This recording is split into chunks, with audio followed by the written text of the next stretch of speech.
വിദേശകാര്യ വിദഗ്ധൻ ശ്രീ ജോസഫ് ആന്റണി കൂടെ നമ്മോടൊപ്പം ചേരുന്നുണ്ട്. ശ്രീ ജോസഫ് ആന്റണി, ഇറാനെ ആക്രമിക്കുമെന്ന നിലപാടിൽ നിന്ന് US പിന്മാറിയതായി ട്രംപ് പറയുന്നുണ്ട്. അതായത് ഇരു രാജ്യങ്ങളും തമ്മിൽ ഒരു സമാധാന ഉടമ്പടി ഒപ്പുവെക്കാൻ സാധ്യതയുണ്ട് മുതലായ കാര്യങ്ങൾ നമ്മൾ തുടക്കത്തിലും മുൻപൊക്കെ ഇടയ്ക്കൊക്കെ ഇങ്ങനെ ട്രംപ് പറയാറുണ്ട്. പലപ്പോഴും അത് വലിയൊരു യുദ്ധത്തിലേക്കൊക്കെയാണ് പോകുന്നത്. കഴിഞ്ഞ ദിവസമൊക്കെ നമ്മൾ കണ്ടതാണ്, പരസ്പരം ആക്രമിക്കുന്ന ഇരു രാജ്യങ്ങളെയാണ് നമ്മൾ കണ്ടത്. ഈ ട്രംപ് ഇങ്ങനെ പലപ്പോഴും ഈ കരാറിന്റെ കാര്യം പറയുന്നുണ്ട്. ഇപ്പോൾ ഇറാൻ ഇപ്പം പറയുന്നുണ്ട് അങ്ങനെ ഒരു കരാറിലേക്കൊന്നും എത്തിയിട്ടില്ല, ഈ ഒരു വാർത്ത വെറും ഒരു ഊഹാപോഹം മാത്രമാണ് എന്ന് പറയുന്നുണ്ട്.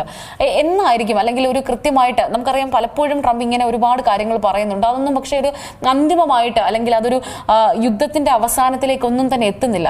എങ്ങനെയായിരിക്കും, അല്ലെങ്കിൽ അങ്ങേക്ക് തോന്നുന്നത് ഇതിലൊരു അവസാനത്തിലേക്ക് എത്തുകയാണെങ്കിൽ അത് ഇരു രാജ്യങ്ങളും തമ്മിൽ അത് അംഗീകരിക്കുന്ന ഒരു രീതിയിലേക്കുള്ള ഒരു ഉടമ്പടി അതിലേക്ക് വരണമെങ്കിൽ ഏതൊക്കെ രാജ്യങ്ങൾ കനിയണം, അല്ലെങ്കിൽ എങ്ങനെയായിരിക്കും അതിലേക്ക് എത്തുക?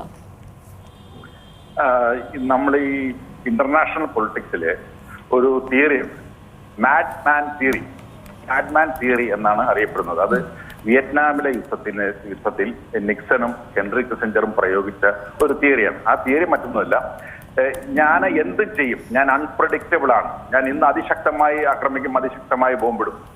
അതായത് അപ്പുറത്ത് നിൽക്കുന്ന ആളിനെ പ്രതീക്ഷിക്കാൻ പറ്റാത്ത തരത്തിൽ ഉള്ള നേതാവാണ് ഇപ്പുറത്ത് നിൽക്കുന്നത് എന്ന് തോന്നൽ ഉളവാക്കുന്ന വേണ്ടിയിട്ടുള്ള തന്ത്രമാണ് ഈ മാഡ്മാൻ തിയറിയിലൂടെ പറയുന്നത്. ഇത് തന്നെയാണ് വാസ്തവത്തിൽ ഡൊണാൾഡ് ട്രംപ് ഈ ഇറാനുമായിട്ടുള്ള യുദ്ധത്തിൽ നിരന്തരം പ്രയോഗിച്ചുകൊണ്ടിരിക്കുന്നത്. അതുകൊണ്ട് ഈ ട്രംപ് പറയുന്ന വാക്കുകളെ നമുക്ക് വിശ്വസിക്കാൻ പറ്റത്തില്ല. കാരണം അദ്ദേഹം പറയുന്ന ഒന്നും ഇതുവരെ നടന്നിട്ടില്ലല്ലോ. കാരണം 2-3 ആഴ്ചക്ക് മുമ്പ് അദ്ദേഹം പറഞ്ഞത് തീർന്നു, പിന്നെ 1 മണിക്കൂറിനുള്ളിൽ 3 മണിക്കൂറിനുള്ളിൽ ഇത് എഗ്രിമെന്റ് വരും എന്ന് പറഞ്ഞു. ഇത്രയും നാളായിട്ട് വന്നിട്ടില്ല, മനസ്സിലല്ലേ? എന്ന് മാത്രമാണോ 4 ആഴ്ച കൊണ്ട് തീരുമെന്ന് പറഞ്ഞത്? ഇപ്പൊ 4ാമത്തെ മാസത്തിലേക്ക് യുദ്ധം നടക്കല്ലേ? അപ്പൊ ഇങ്ങനെ ഒരു അവസ്ഥ ഈ അദ്ദേഹത്തെ സംബന്ധിച്ചിടത്തോളം ഉള്ള പ്രധാനപ്പെട്ട പ്രശ്നം, ഈ അദ്ദേഹം ഒരു യുദ്ധം തുടങ്ങി വെച്ച് ഒരു 2-3 ആഴ്ച കൊണ്ട് യുദ്ധം തീരും, അത് യുദ്ധത്തിൽ അദ്ദേഹം ആർക്കെതിരാണോ നിൽക്കുന്നത് അവരെ പരാജയപ്പെടുത്തിക്കൊണ്ട് വിജയം നേടും എന്ന് പറഞ്ഞുകൊണ്ട് ആരംഭിച്ച ഈ സൈനികമായ യുദ്ധം എന്തായി തീർന്നു? സൈനികമായ യുദ്ധം ഇറാനെതിരെ തുടങ്ങിയപ്പോൾ സൈനികമായി അമേരിക്കക്കെതിരായി പിടിച്ചു നിൽക്കാൻ കഴിയാത്ത രാജ്യമാണ് ഇറാൻ. അതുകൊണ്ട് അവർ ചെയ്തത് ഈ സൈനിക യുദ്ധത്തെ അവർ പ്രതിരോധിച്ചത് ഒരു സാമ്പത്തിക യുദ്ധമായി ആരംഭിച്ചിട്ടുണ്ട്. ആ സാമ്പത്തിക യുദ്ധമാണ് ഹോർമുസ് കടലിടുക്കിനെ അടച്ചുകൊണ്ട് അവർ ആരംഭിച്ചത്. ഇതൊരിക്കലും പിന്നെ അമേരിക്കൻ ഭരണകൂടം പ്രതീക്ഷിച്ചിരുന്നതല്ല. എന്നാൽ അമേരിക്കൻ ഭരണകൂടം യുദ്ധത്തിന് ഇറങ്ങിത്തിരിക്കുന്നതിന് മുമ്പ് ഈ വിവരവും പിന്നെ ഇത് സംബന്ധിച്ച് തന്ത്രപരമായ ധാരണയുള്ള ആളുകൾ പറഞ്ഞിരുന്നു, നിങ്ങൾ ഇറാനെതിരെ യുദ്ധത്തിന് പോകരുത്, പ്രത്യേകിച്ച് പശ്ചിമേഷ്യയിൽ യുദ്ധത്തിന് പോകരുത്. അത് വെറും ഒരു രാഷ്ട്രം മാത്രമല്ല, പശ്ചിമേഷ്യ എന്ന് പറയുന്നത് ലോക സമ്പദ് വ്യവസ്ഥയുടെ ആണിക്കല്ലായി നിൽക്കുന്ന ഒരു പ്രദേശമാണ്. ആ പ്രദേശത്തിന്റെ ഏറ്റവും പ്രധാനപ്പെട്ട പ്രദേശമാണ് ഹോർമുസ് കടലിടുക്ക്. ആ ഹോർമുസ് കടലിടുക്ക് നിൽക്കുന്ന ഭാഗത്ത് യുദ്ധം ആരംഭിച്ചു കഴിഞ്ഞാൽ ആ യുദ്ധം നമ്മൾ ഉദ്ദേശിക്കാത്ത മാനങ്ങളിലേക്ക് പോകും എന്ന് പറഞ്ഞെങ്കിലും അങ്ങനെയൊന്നും ഇല്ല. 2-3 ദിവസം കൊണ്ട് ഇറാൻ ഭരണകൂടത്തെ ഇല്ലാതാക്കി കഴിഞ്ഞാൽ അതിന് പകരം നമ്മുടെ ഒരു ഭരണാധികാരികളെ അവിടെ കൊണ്ടുവന്ന് വെച്ചു കഴിഞ്ഞാൽ യാതൊരു വിധത്തിലുള്ള കുഴപ്പവും സംഭവിക്കാൻ പോകുന്നില്ല എന്ന തെറ്റിദ്ധാരണയുടെ പുറത്താണ് യുദ്ധം ആരംഭിച്ചത്. ശരി. അപ്പൊ അങ്ങനെ ആരംഭിച്ചപ്പോ അമേരിക്ക ഉൾപ്പെടെ നമുക്കറിയാം ലോക സമ്പദ് വ്യവസ്ഥ ആകെ തകിടം മറിഞ്ഞു. അമേരിക്കൻ സമ്പദ് വ്യവസ്ഥ അതോടൊപ്പം തകിടം മറിഞ്ഞു നിൽക്കുന്നു. ജനങ്ങൾ വളരെയധികം വിലക്കയറ്റത്തിൽപ്പെട്ട് ബുദ്ധിമുട്ട് കാണും. അതുകൊണ്ട് തന്നെ എങ്ങനെയെങ്കിലും, അതായത് ഈ ട്രംപിന്റെ തടി രക്ഷിക്കാൻ, ട്രംപിന്റെ പാർട്ടിക്ക് നവംബർ മാസം നടക്കാൻ പോകുന്ന മിഡ് ടേം ഇലക്ഷനിൽ ജയിക്കാൻ വേണ്ടിയിട്ട് എങ്ങനെയെങ്കിലും ഈ യുദ്ധത്തിൽ നിന്ന് പുറത്തു കിടക്കേണ്ട സ്ഥിതിയുണ്ട്. പക്ഷെ ഇവിടെ സംഭവിക്കുന്നത് എന്താണെന്ന് വെച്ചാൽ, ഞാൻ വേറൊരു കാര്യം കൂടെ പറയാം. ഇന്റർനാഷണൽ പൊളിറ്റിക്സിൽ അസിമെട്രിക് ബാർഗെയിനിങ് എന്ന് പറയുന്ന ഒരു തിയറി ഉണ്ട്. അസിമെട്രിക് ബാർഗെയിനിങ് പറയുന്ന ഇതാണ്: 2 രാജ്യങ്ങൾ തമ്മിൽ യുദ്ധം നടക്കും, ഒരു രാജ്യം ശക്തമായിരിക്കാം, ഒരു രാജ്യം ദുർബലമായിരിക്കാം. ഈ ദുർബലമായ ഇവർ യുദ്ധത്തിന് ശേഷം ഒരു നെഗോഷിയേഷൻ നടത്തുമ്പോൾ ഈ പിന്നെ അവിടെ സംഭവിക്കുന്നത് യുദ്ധം നീണ്ടു നിന്ന് കഴിഞ്ഞാൽ സംഭവിക്കുന്നത് ഈ ദുർബലമായ രാജ്യത്തിന് വിജയിക്കുന്ന, അല്ലെങ്കിൽ അവരുടെ ആഗ്രഹങ്ങൾക്കനുസരിച്ച് യുദ്ധം അവസാനിപ്പിക്കേണ്ട തലത്തിലേക്ക് ഈ ശക്തമായ രാജ്യം വരും. ഇപ്പൊ നമ്മൾ കാണുന്ന എന്താണ്? ഇവിടെ എന്തുകൊണ്ടാണ് കരാർ ഉണ്ടാവാത്തത്? ഇപ്പൊ താങ്കൾ തന്നെ പറഞ്ഞല്ലോ, അമേരിക്കൻ പ്രസിഡന്റ് പറയാണ് കരാർ എത്തിയിരിക്കുന്നു. ഇറാൻ പറയാണ് ഞങ്ങൾക്ക് അറിയത്തില്ല ഇങ്ങനൊരു കരാറിനെ കുറിച്ച്. എന്നാ പറയുന്നത്? എന്താ കാര്യം? അമേരിക്ക പറയുന്ന സ്ഥലത്ത് ഒപ്പിട്ട് കൊടുക്കാൻ ഇപ്പൊ ഇറാൻ തയ്യാറല്ല.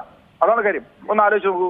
ലോകത്തിലെ ഏറ്റവും വലിയ സാമ്പത്തിക ശക്തി, ഏറ്റവും വലിയ സൈനിക ശക്തി, ഏറ്റവും വലിയ രാഷ്ട്രീയ ശക്തി, പശ്ചിമേഷ്യയിലെ ഏറ്റവും വലിയ സൈനിക ശക്തിയായ ഇസ്രായേലുമായി ചേർന്ന് ഇറാൻ എന്ന് പറയുന്ന രാജ്യത്തിന് യുദ്ധം നടത്തുമ്പോൾ ആ യുദ്ധത്തിൽ വളരെ വലിയ നാശം, സൈനികമായും സാമ്പത്തികമായുമുള്ള നാശം ആ രാജ്യം നേരിട്ടെങ്കിലും ഇറാൻ പറയാണ് ഞങ്ങളിപ്പോ ഒപ്പിടാൻ തയ്യാറല്ല എന്ന് പറഞ്ഞാൽ ഞാൻ പറഞ്ഞ അസിമെട്രിക് ബാർഗെയിനിങ് തിയറി പ്രകാരം പിന്നെ വലിയ രാജ്യം ചെറിയ രാജ്യം പറയുന്ന ഇടത്തേക്ക് വരേണ്ടി വരും എന്ന് പറയുന്ന അവസ്ഥയാണ്.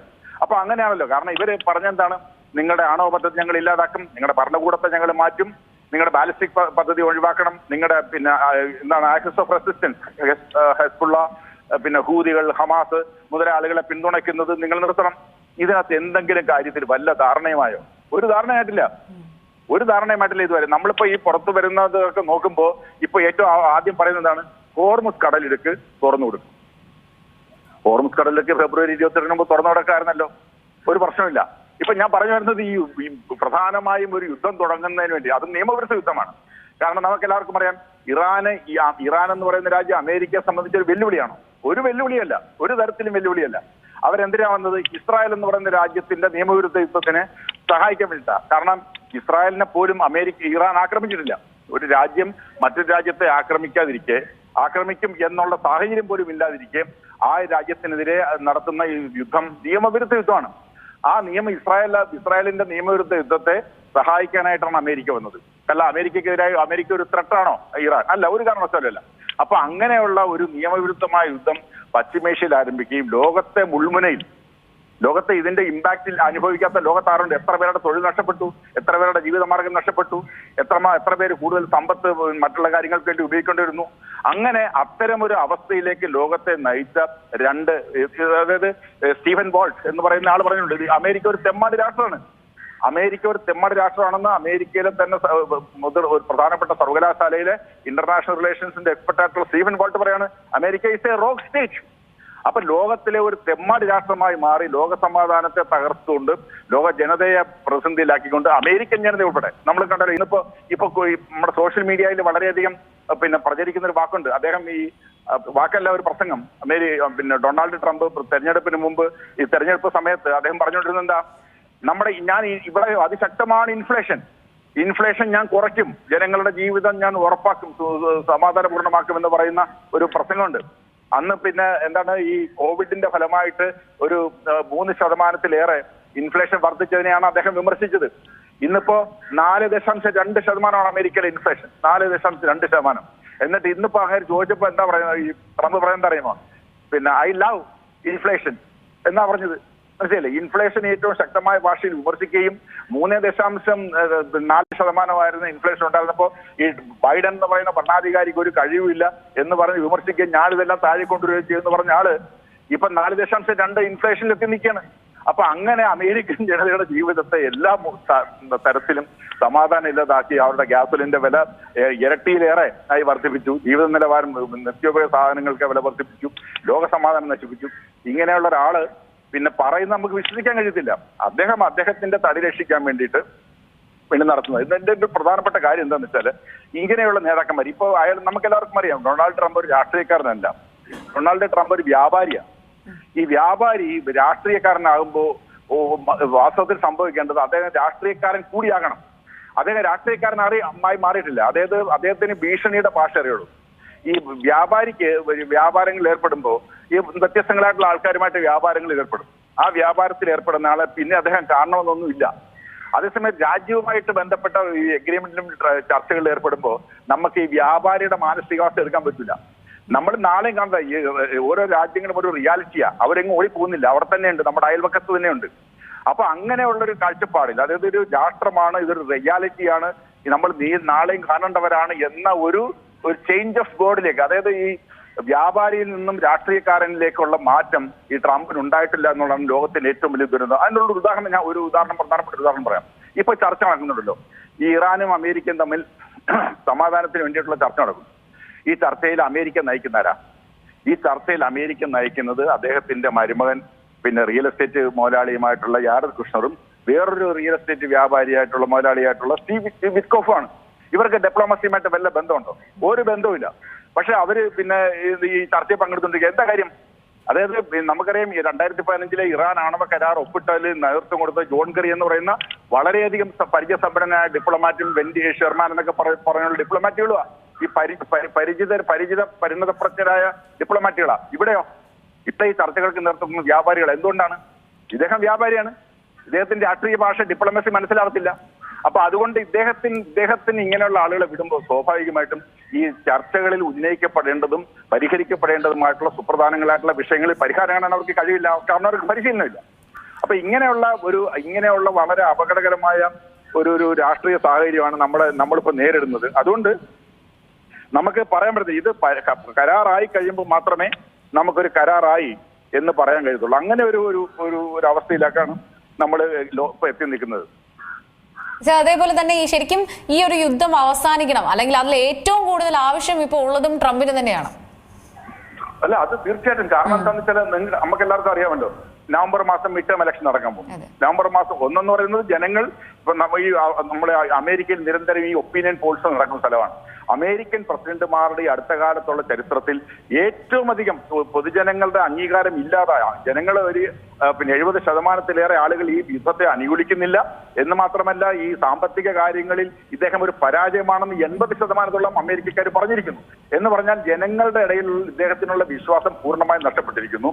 അതുകൊണ്ട് തന്നെ നവംബർ മാസം നടക്കാൻ പോകുന്ന മിഡ് ടേം ഇലക്ഷനിൽ ഈ ഡെമോക്രാറ്റിക് പാർട്ടി വിജയിക്കാൻ റിപ്പബ്ലിക്കൻ പാർട്ടി പരാജയപ്പെടുകയും ചെയ്യും. പരാജയപ്പെടുക മാത്രമല്ല, ഈ റിപ്പബ്ലിക്കൻ പാർട്ടി പരാജയപ്പെട്ടുകൊണ്ട് ഡെമോക്രാറ്റിക് പാർട്ടിയിൽ ഹൗസ് ഓഫ് റെപ്രസെന്റേറ്റീവ്സിലും സെനറ്റിലും ഭൂരിപക്ഷം കിട്ടിക്കഴിഞ്ഞാൽ സംഭവിക്കാൻ പോകുന്നത് ഇദ്ദേഹത്തെ ഇംപീച്ച് ചെയ്യാനുള്ള നടപടികൾ തുടങ്ങും.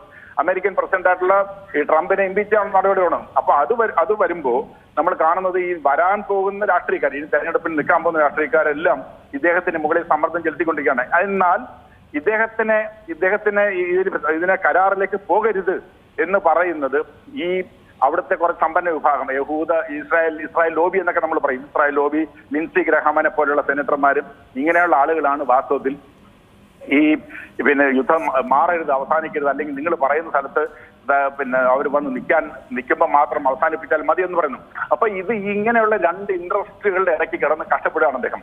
പക്ഷേ ഇപ്പോ അദ്ദേഹത്തിന് ഇനി ഒരു കാരണവശാലും മുമ്പോട്ട് പോകാൻ കഴിയത്തില്ല എന്ന് പറയുന്നത് കൊണ്ടാണ് യുദ്ധം അവസാനിപ്പിക്കാൻ. കാരണം നമ്മൾ എന്താ ഇന്നലെ കേട്ടത് ഇതുവരെ കണ്ടിട്ടില്ലാത്ത തരത്തിലുള്ള ആക്രമണം ഞാൻ ഇറാനെതിരെ നടത്തും എന്ന് മാത്രമല്ല, ഇറാന്റെ കാർഗിലാൻഡ് ഞാൻ പിടിച്ചെടുക്കും, ഞങ്ങൾ വെനസ്വേലയിലെ അവിടുത്തെ എണ്ണ വ്യാപാരത്തെ ഞങ്ങൾ നിയന്ത്രിക്കുന്ന പോലെ ഇവിടുത്തെ എണ്ണ വ്യാപാരത്തെ ഞങ്ങൾ നിയന്ത്രിക്കും എന്ന് പറഞ്ഞ ആള് ഒരു 12 മണിക്കൂർ പോലും ആയില്ല. അതിനു മുമ്പ് തന്നെ അദ്ദേഹം പറയാണ്, ഞാൻ പിന്മാറുന്നു, ഞാൻ എന്റെ നേരത്തെ പറഞ്ഞത് പിൻവലിക്കുന്നു, ഞങ്ങളിതാ കരാറിലായി ഒപ്പിടാൻ പോവുകയാണെന്ന് പറയുന്ന ഒരത്തിലേക്ക് വന്നെങ്കിൽ വരുന്ന സാഹചര്യത്തിൽ ഇറാൻ പറയുന്നതാണ്, ഞങ്ങൾക്ക് ഇതൊന്നും അറിയത്തില്ല, ഞങ്ങളിത് എന്തെങ്കിലും ഒരു കരാറായെന്നുള്ളതിന് ഞങ്ങൾക്ക് യാതൊന്നും പറയാൻ കഴിയത്തില്ല എന്ന് പറയുന്ന തരത്തിലേക്ക് വരുന്നെങ്കിൽ ഇവിടെ ആരാ പരാജയപ്പെട്ട് നിൽക്കുന്നത്?